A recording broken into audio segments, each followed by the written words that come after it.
Okay, hi, what's up guys? Welcome back to our channel, SP Diaries! SP Diaries. And of course, new day, new vlog na naman tayo.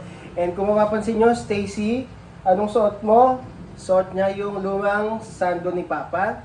Kasi meron tayong gagawing video ngayon. So, tatry natin kung talagang effective mag-trending ang isang video gamit ang isang technique na napanood natin. Right, Stacy? Right. Stacy, hug Papa. Stacy, come to Papa. Can you carry this? You put it down. Kaya mo iangat? Wow, galing ni Stacy. Strong man strong woman Kaya mo itaas? Ganto. Put it on your back. Yan, sige, punta ka dito. Come to Papa. Hindi, walk ka lang, lakad ka ulit dun.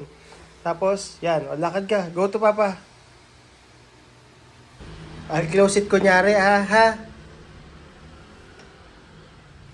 Hello? Pasok ka. Stacy, hold this. Give it back.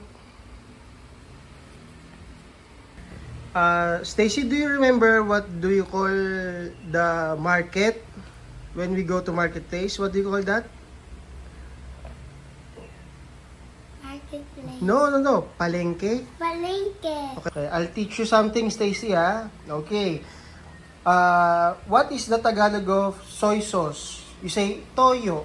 Toyo. Toyo po. Toyo po. Okay, again. What is the Tagalog of soy sauce? Toyo. Toyo po. Toyo po. Again. What is the Tagalog of soy sauce? Toyo po. Toyo po. You want to clean using the broom? You show them how to clean the broom. You get the broom.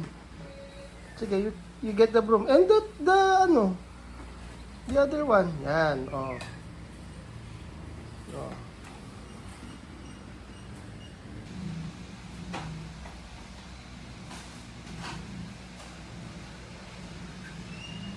Okay, Stacy, when I ask you, Stacy, saan ka pupunta? You say, di ko po alam.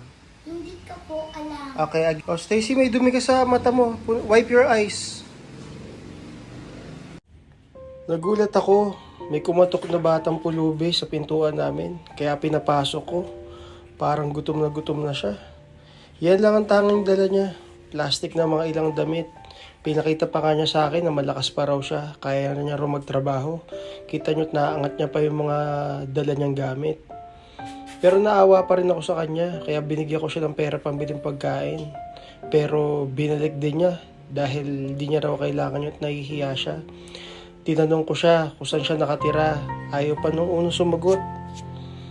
Pero nung tinanong ko talaga kung saan siya nakatira, itong sagot niya. Palengke.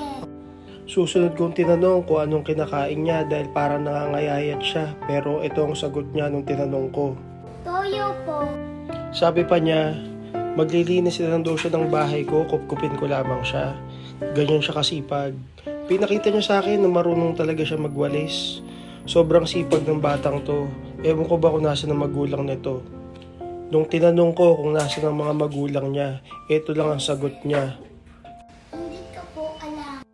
At doon niya tumulo ang kanyang luha. Nakakaawa ang batang to kaya sabi ko kupkupin ko na lang siya at mamahalin.